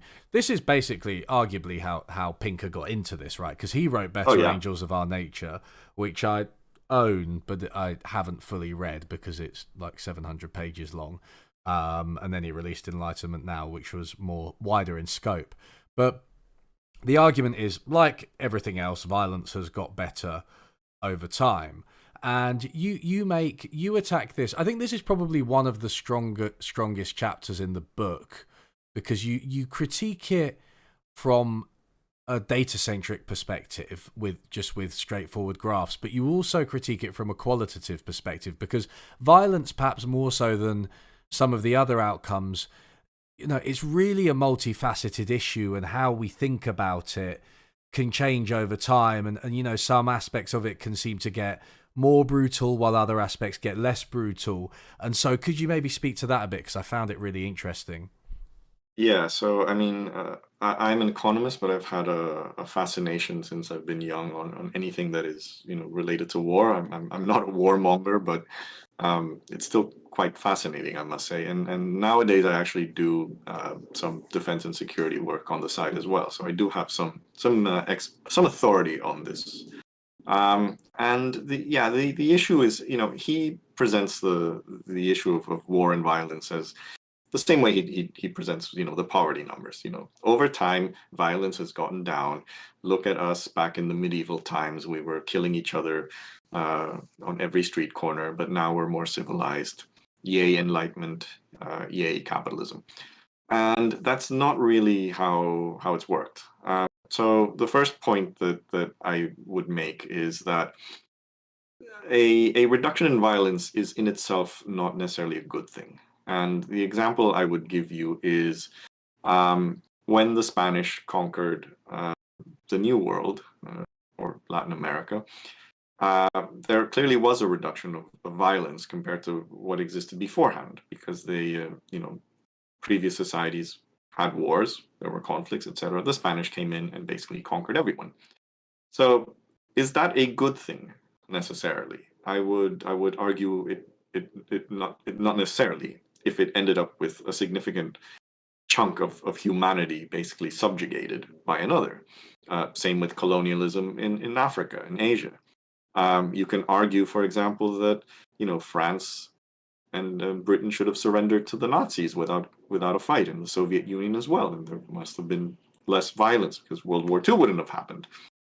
And I see this argument a lot about among the pseudo anti-war left these days, that yeah, Ukraine should just give up because don't die for this needless conflict. And you're like, well, no, because sometimes you kind of do need to fight. You know what I mean? So violence in itself, I would say, is not the best indicator of things getting better, because then you're arguing that, well, peace through imperialism or conquest or subjugation is a good thing, and I would say that it isn't. Um, the other aspect is that violence over time has been very erratic. So there isn't really, I mean, there's studies, obviously all these studies are based on, finding um, bodies from 1,000 years ago and judging how many people died violently, etc. So it's to some degree inaccurate, but there's no real view that like violence was getting demonstrably better over time. I mean, it sort of has its ups and downs. There were periods of history that were super violent. So, for example, and Pinker mentions this one. Um, in his book, which is like during the Mongol conquests, it's estimated something like 10% of the global population died, or some huge number. Um, I mean, this wasn't just one war, but he puts it as just one conflict that was devastating by today's standards, and more devastating proportionally to humanity than even World War II. Um, but then you had other centuries that were actually quite peaceful, and in the book I compare the 20th century, which he seems to claim that just because you know the world wars took place, yeah, but those were an aberration. The rest of the century was much more peaceful than previous ones, and that's not necessarily true. Actually, like in terms of relative to population, you had many centuries. I think it was the 16th century was actually quite peaceful. There weren't many huge European conflicts. And then sort of it got worse in the 17th century, because then you had the 30 Years' War, then you had the Napoleon Wars after that, and then the World Wars. So it hasn't gone gradually down. The other point that he makes, which I do think this is a valid one, is sort of crime and violence in parts of in Europe at least have gone significantly down. I mean, you have I think Oxford had a murder rate that is similar in the 13th century had a murder rate that was similar to El Salvador or Honduras. But then the question I would ask is, why on earth do El Salvador and Honduras have those high murder rates today when they're much better off than Oxford was in the 13th century by the standards that Steven Pinker would give, in terms of education, in terms of the state's ability to solve these problems, and yet they have the same murder rate that a medieval town had, which I don't think is very indicative of progress. So yeah, I think then there's the argument that he and many others give, which is this sort of long peace after World War II, that we've now had a very long period of no major wars going on. And again, this sort of depends on what you define as a major war, because if you actually look at in terms of casualties, things like that, wars like the Korean War and Vietnam were actually pretty bad. And there's other conflicts that, like the Iran-Iraq War as well, were pretty bad. What you can argue is that there haven't been any major great power wars, which is definitely a good thing. Again, this is a bit of an aberration, mostly because nuclear weapons exist, and any great power war today could potentially turn into a nuclear one. So countries that understand that risk will be less likely to go to war. But it's not very reassuring, is it, at the same time, right? No, of course not. Yeah. And it's questionable whether this is a unique period. And in my book, I mentioned there was a paper by Nassim Taleb who crunched the numbers and sort of statistically told Pinker that he was absolutely wrong. There's absolutely nothing unique about this period, this long peace at all. I mean, we would need many more decades of peace for it to be statistically unique. Yeah. Yeah, no, so, I mean, absolutely, subjugation. And I get subjugation and imperialism, ruling over people tyrannically, can result in quite low violence. And I think that I'm remembering my first year history here, but I'm pretty sure that the Mongolian Empire within it was quite peaceful, and actually there was quite a lot of trade, for example, right? So once the conquest has been done, then within the conquered territory, you might actually have quite a lot of peace and commerce and improving outcomes on a number of metrics, not just violence. But to point to those is to completely miss the point that there's been a conquest, right? And people are being ruled by tyrants. So yeah, there's that issue, absolutely. And it speaks to this idea of like implicit violence, right? Because it's like, okay, there isn't any much actual violence being meted out because people are basically too subjugated and scared to go against the people in power. But that's not necessarily progress, is it? We won't want to celebrate that. Yeah, I mean, it would have to be that you would say that it was better for France after the surrender than before it, which I Yeah, don't think any reasonable person would argue is the case. Uh, no one yeah. would argue that it's better to be in peace under the Nazis than at war outside the Nazis. No, If it's completely. to if it's to prevent Nazis from conquering you. Yeah, yeah. I mean, you do make a point. It's actually only made in passing about medieval violence because you mentioned medieval times there, but it's another. I find this really interesting as well, and I'm not as much of an expert in it as you, but the how different medieval violence was, as bad as it was in statistical terms, how different it was to violence today, especially urban medieval violence and urban violence today. Yeah, so there's a couple of studies that show. I mean, obviously, violence changes over time, and like the type of violence that you sometimes see today, robberies, muggings, carjack. Well, obviously there weren't cars back then, but kind of Horsejackings or gangland killings, things like that. Protection rackets, corruption. Well, I mean, there was corruption, but is different today than it was then as well. So, I mean, on the issue of kind of crime and crime related violence, I'm tempted more to concede to Pinker than on the kind of state driven violence, which leads to war, because I think the evidence is a bit more conclusive that there has been uh, an improvement for various reasons, not necessarily because of enlightenment. I mean, I disagree fundamentally with his reason for it, because there's also studies that show, for example, there were changes in the behavior of elites at the time. So, sort of late medieval to Renaissance, like the attitudes of courts changed and were based less on uh, sort of rule based on violence. And I guess if you've seen like Game of Thrones, you can just imagine, the whoever is king is the guy who just kicks more ass, right? yeah. Whereas you know, by I guess Louis the 14th period and afterwards, you had sort of less violent displays of authority. You were ruled by absolute divine right of kings, etc. But that was sort of established. It wasn't, which rival to the throne would beat the other guy. Uh, so those kind of things helped violence in society as a whole improve, not necessarily enlightenment, because that improvement in violence was obvious before the Enlightenment. That's really interesting.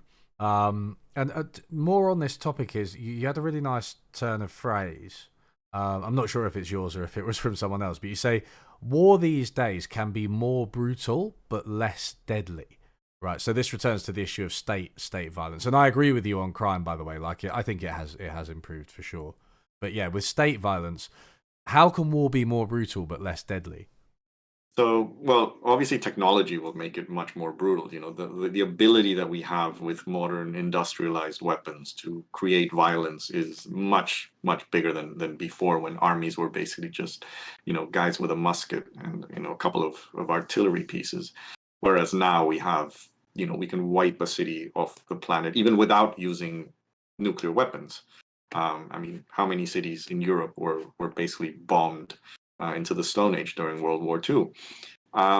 What has changed is, so it's not so much that we're less capable of violence, and that's why there's less deaths. If you want to argue that, which I'm not arguing anyway, but there's a lot of factors that contribute to why wars can be, in a broader sense, more violent but less deadly in terms of less people dying proportionally. And so, some of the reasons that I give in the book is, for example, in if you had a war in medieval times, I mean, this is even today. Most wars take place in open fields, so they don't take place in cities. Cities are the last places you want to fight because it's harder, as the war in Ukraine has clearly showed. So most warfare happens in kind of open areas, and well, in medieval times, that's where most people lived. Most societies were fundamentally rural, so the war was happening where more people lived, and it wasn't safe. If you were in the countryside, you would face an invading army that could pillage, your town, could basically just kill off anyone in your town. And a lot of times it was harder to escape this. And if you could escape this, you would move into the city, which had a city wall, and then you'd be subject to a siege. Again, once they broke the siege, they could kill everyone inside. And you saw this happen, with the Mongols, with every single war pretty much. Now it's different. Now you have greater mobility. You can escape a war. So in the first 48 hours of the Ukraine war, you had millions of people leave Ukraine. And most of these people were people who lived in areas that were closer to the border. So that saved a lot of lives, because by the time fighting happened in cities, many of these cities had been considerably depopulated compared to how their pre-war populations. Now, of course, more people live in cities, so they're less out in the open. So proportionally more of a country is going to be in those cities. So you can have this devastation, but it's also just easier to avoid death.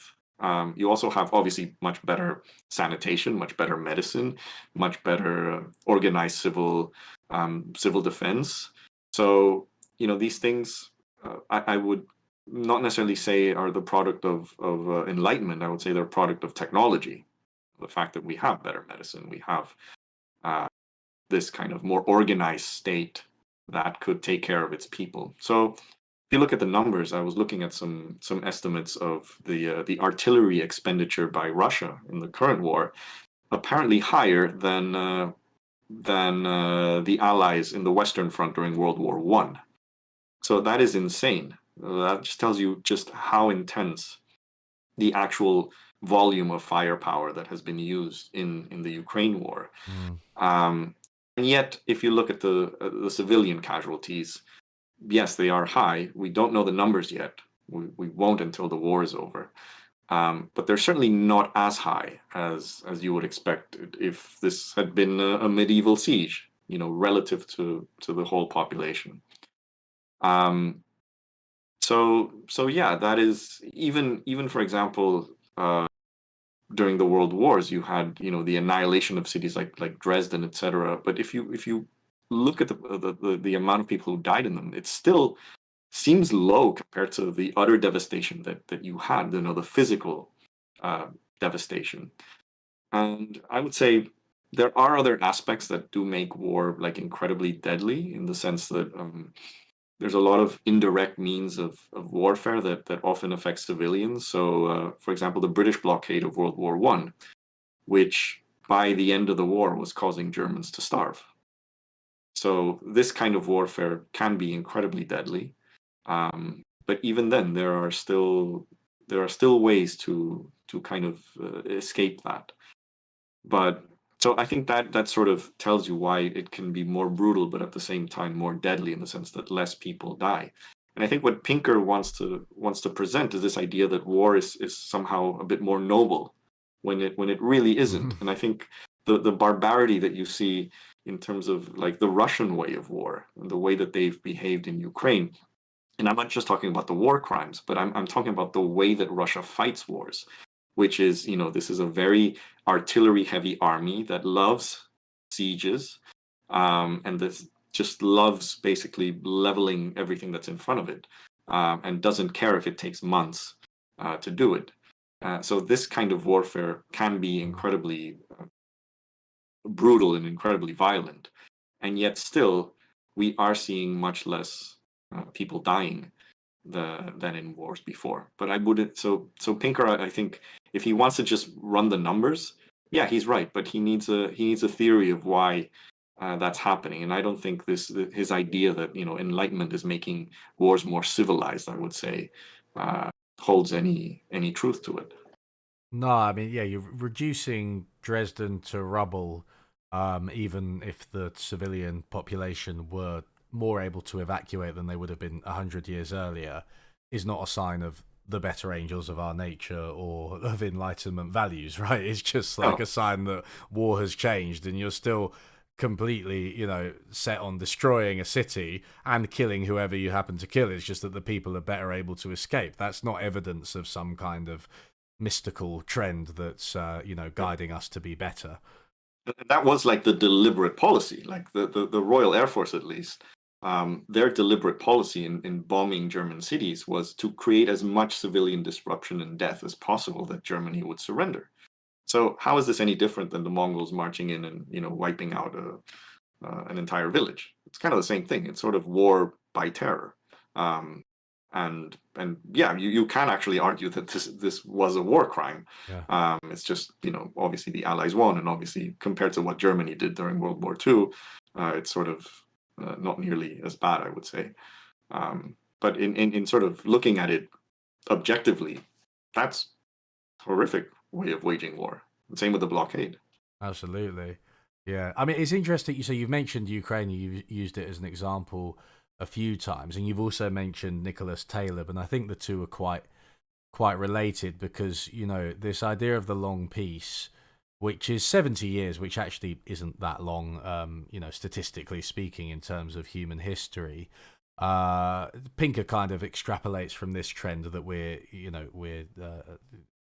experiencing a decline in violence and in warfare, but Nicholas Taleb, as you said, has criticised him on statistical grounds, saying, look, this isn't, you've got the distribution completely wrong. There are fat tails with war. There's always a chance it can flare back up again. You're drawing this conclusion too prematurely.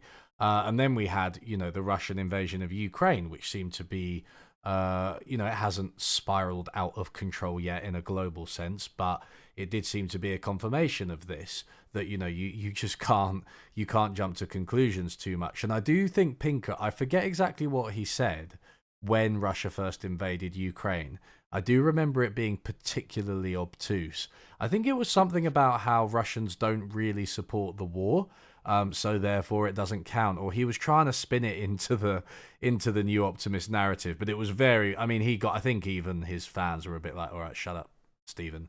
But yeah, I can't remember exactly what he said, but he didn't acknowledge it fully. But it's a good counterexample, right? Yeah, I mean, I wouldn't know what he says because he blocked me on Twitter. So, yeah, I mean, the thing about and I have in my book, I'm very open about like nuclear war is a real thing. Like it is a threat. It can happen. It can happen through the deliberate uh, impulse of one of the world's nuclear powers. It can happen. It can start by accident and then find no way of controlling it. I think on Twitter, if anyone who's watching this follows me on Twitter, it might sound like I've sort of not taken that threat seriously because I've argued a lot with a lot of kind of anti-war leftists who are basically just using the threat of nuclear war as an excuse for Ukraine to surrender. And I think to the extent that Putin is a rational being, which I think he is, however evil he is, and or rather however evil what he's doing, I do think he's fundamentally rational, and I would actually be more scared about like if Trump was in power, because I found Trump to be far more unstable and far more likely that he would do something of the sort, dropping a tactical nuke on Iran if it led to a war or something.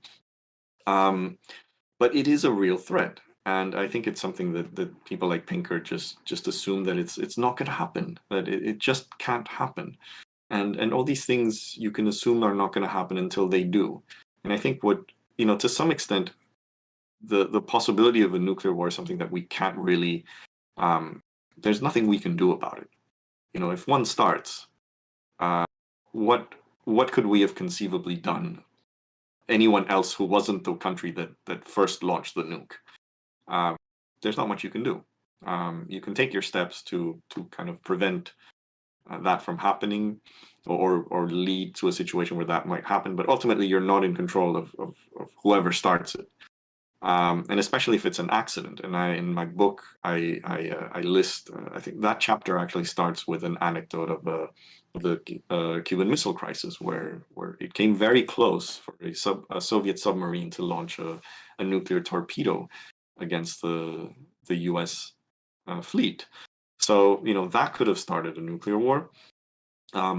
There may be a circumstance during this conflict that creates a similar standoff, I don't know. But these are these things that have to be taken seriously, and I think Pinker just doesn't take them seriously. And I would say that it leads into a further issue of like, aside from nuclear war, what other technologies that we have created or will create could generate these existential risks? You know, whether it's AI, or what of the things that are slowly destroying the planet, like climate change, that they're not taking seriously.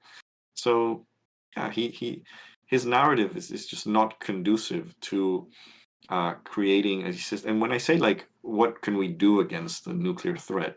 Um, I do think it's that when we have to reimagine sort of the international order. You know what I mean? Like, how do we prevent countries like Russia from doing things like this? How do we prevent countries like the U.S. from invading Iraq? And we realize that the international order is not equipped for this. It's not equipped to stop a country that is powerful from doing whatever it wants to a country that isn't powerful. Um, Same with Israel to Palestine. Same with Saudi Arabia with Yemen. I mean, that is what he should be challenging. But there is no, like I said, there is no systemic critique of him, of the international system, and that's the things that we should be worrying about. It's a much more pressing question to worry about these things than to, focus on celebrating the decline in violence, right? Because it is, as you put it very eloquently now and in the book, it's fragile. And nuclear weapons specifically are something that pose a real existential threat to humanity. And as soon as one goes, we're probably fucked, basically. So, what can we do, and how can we critique and improve the existing system to make sure this doesn't happen, and we don't even get close, unlike because we have been close. No, we don't. And I was listening to Biden's speech at the UN a couple of days ago, and he was saying like, we need a more representation on the Security Council. We need countries, countries like Brazil or others to be part of the permanent members. And it's like, that's not the problem. The problem is the veto, and he doesn't want to give up the veto. Mm. So, it doesn't matter if you add 10 more countries from all representative regions of the world to the Security Council. If those permanent members are still going to have veto, then you're not going to be able to prevent any of this. Yeah. Um, Yeah, absolutely. Yeah, I mean, it's democratizing global institutions. I think in politically and economically is something that I'm a massive fan of, and I know you talk about it a bit as well, because it would, a lot of the problems that we've spoken about, from the economic to the political, would surely be addressed to some extent by having better mechanisms in place internationally. yeah, totally. And I mean, it's not going to solve all the problems. I mean, insofar as there are countries that have disproportionate military power over others, there will be that temptation to obtain political objectives through force. But at least it can help mitigate it. At least it could make it a bit safer. Um, but yeah, I don't see much interest in doing that. So we've complained for quite a bit about Pinker. Now, you've alluded to this throughout the conversation, but your final chapter is actually a list of positive recommendations, and also arguably the epilogue is as well, which is where you talk about climate change. So, could you talk us through some of the ways that we could make this a better world? So one is the one we just immediately discussed, which is obviously making international institutions much more representative, and this goes for both the kind of international world order, but also the financial order. So democratizing the IMF, the World Bank, the WTO, especially the WTO. That's the one that if you actually, I would be okay with getting rid of the WTO. I think we were fine back in the GATT days. I do think that there should be like some degree of a framework for world trade, but the WTO has gone way past the bounds of just focusing on trade. In fact, most trade agreements today have to do with things other than trade. things like intellectual property protection, Mm. etc., which all of them really exist to prevent developing countries from competing with the West. That's the reality for companies in the developing world to compete with Western companies. So it is industrial policy by proxy, I would say. Um, and yeah, I would get rid of the WTO personally, and then just democratize the IMF and the World Bank, make them serve their original intention. You know, the IMF existed to help countries resolve any balance of payment issues that they had. The World Bank's objective is supposedly global development, and if you look at the roles that they played in the 1980s and 1990s, it was pretty much to install a certain ideology and a certain set of policies in developing countries that, in the long run, inhibit their development. And this is a very important point because, this is a point that what's his name? Jason. Is it Jason Hickel? Jason Hickel, I yeah. know you mention him quite often Mm. in your video as well. And he's also a very big Pinker critic. Hickel notes that the period in which, and this is the point that even Pinker has to admit, is like the point where relative poverty didn't really improve that much, and absolute poverty actually went up significantly, was during the 80s and 90s. So it was like in the period in which capitalism was at its purest form was actually when global poverty improved less. So it really, like the improvements in poverty in recent years really happened sort of after 2000, when the policy set became a bit less extreme, conceded areas to state-led development, etc., not just privatize, deregulate. So Mm. yeah, that would be kind of the objective, because I'm fully think that countries need to have complete freedom in setting their own development policies, and if even if these policies go against what is the global consensus, I mean, that's for them to sort out, right? And one of the interesting points is, so when we look at the poverty number, the global poverty numbers, and we can decide whether it's fair to include China or not, because China was an example of a supremely successful country, and obviously putting China into the equation makes all the numbers look so much better. And the argument that people like Pinker and the, people like him like to make is, well, we're looking at poor people all over the world, right? So it should matter that China is included, since it accounts for such a big chunk of humanity. But actually, from a practical perspective, it's very disingenuous to include China, because China is such a large country that it can get away with setting economic policy independently that other smaller countries don't. So, China, for example, when it sets FDI, foreign investment agreements, often demands a lot of technology transfers. And those technology transfers obviously benefit them in the long run, because it makes them be able to catch up technologically much quicker Mm. than it would otherwise.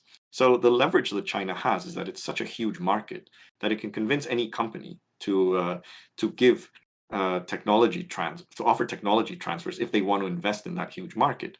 And most companies will be really hesitant to say no to this.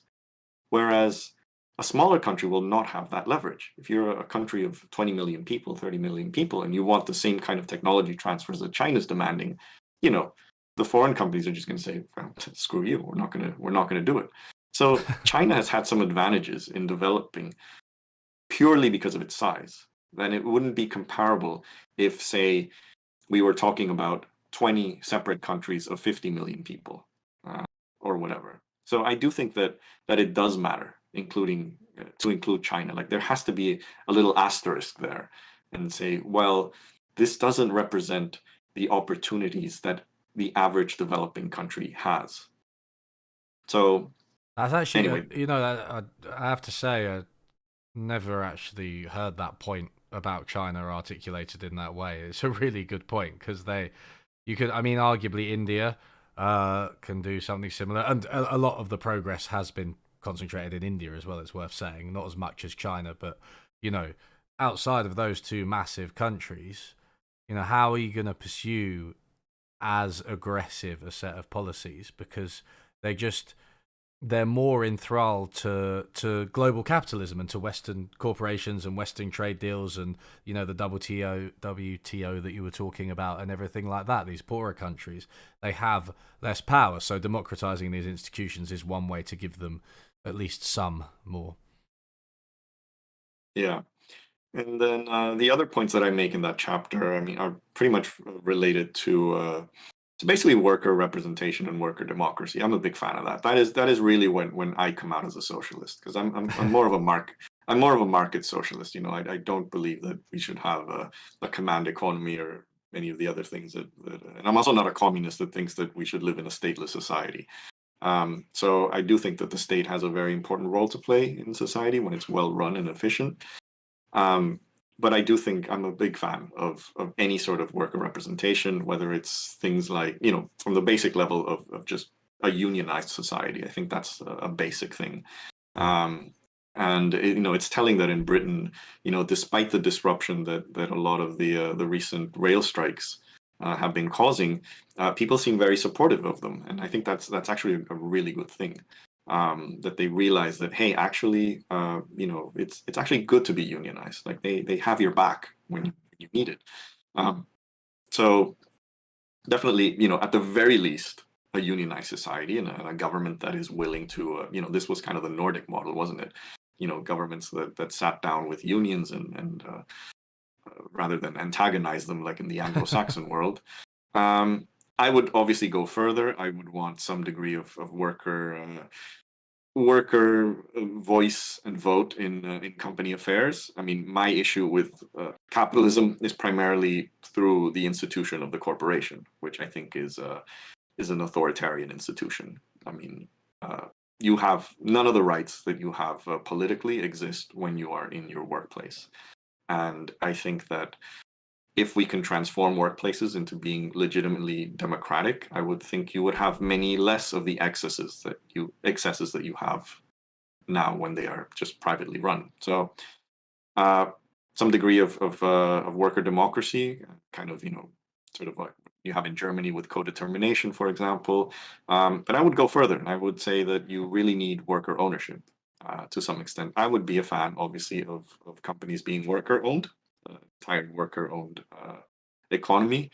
But I mean, my favorite proposal that Jeremy Corbyn and Bernie Sanders had was this idea that you would every year a certain percentage of the company would be put into an employee ownership fund until it came to 10%. I think Jeremy Corbyn's was 10% and Bernie's was 20, or the other way around. Don't remember. But I think that would be huge, like just absolutely huge. Imagine that you could have every single company after a certain size just know that 10% or 20% of a company's board is represented by workers. And I don't think you would have, all these excesses in terms of how much dividends are being sent to shareholders rather than investing. I mean, there's less investment now than there was pre-Thatcher. So, this idea that deregulating everything and just this does not make private companies invest more. So that would be, I think, a big step for me, a big plus that I would want to see. And the advantage of this proposal being like 10-20% is that it isn't radical enough for me that it would be hugely disruptive to how an economy works, but it would give you a sense that it could work. So this is where I think we need to sort of make inroads with capitalism, but without tearing the whole system apart, which I think is one of the reasons that a lot of leftist discourse has very little appeal to some people, because they just assume that we want to just wreck everything and build something new that doesn't have any sort of solid empirical base behind it. But I think this would definitely be minimally disruptive and would give a sense of, are people happier working in these companies? Are they just as productive or more? Are they just as efficient as they were? And if all these things are yes, then let's go further. Let's keep going further. Yeah. Because I think that's the direction that we should be going. No, I Um, agree as well with. Well, I mean, I made a video on worker democracy. I think it's oh pretty yeah, I much saw it. you And I can't thought it was find. really, Oh, yeah, it was really good. yeah, Quite fair and balanced, I would say, as yeah, well. yeah, There, yeah. there Like are, Fox News. yeah. No, I meant that non-sarcastically. Uh, no, I think it was pretty fair and balanced because I mean there is still a degree of there's missing evidence that it is as good as I guess its proponents would say. But that's the whole point of sort of putting your dipping your toes into this, that you can Mm, test it out before it becomes truly disruptive. And I think we should be going in that direction rather than rejecting it. And the other point that I made was, yeah, just sort of other ideas of, I mean, things like universal basic income or a negative tax rate, or universal uh, basic services. I mean, these are all ideas that I think also we should be, there are pilot programs, they've tested it out. Some of the results I think are very encouraging, and I think we should just be more open to doing more of this and seeing if it works. Um, because yeah, definitely the to the degree that you have um, certain aspects of your life sorted, and whether it's because you have an assured income or certain assured services that you don't have to worry about in life, I think human well-being will just skyrocket. And you see it in country. I spent some time in Scandinavia this year, in Sweden, and also my mother lived in Norway for a while, so I spent some time in Norway a couple of years ago as well. And one of the things that struck me about Scandinavia relative to Britain or the US or Mexico is just how just chilled everyone is. They might not be partying on the street, and they might not be like the most uh, open and superficially jovial people on earth, but everyone just felt very chill, like they weren't worried about anything. And mm, of course, if you don't have to worry about any, you know, that I'll go bankrupt if I get cancer. That's kind of a big thing, you know what I mean? Oh, I can yeah. have a kid and not worry. Where am I going to pay for his university? Where am I going to pay for his childcare? All these things that would terrify me if I had a kid here in Britain or the U.S.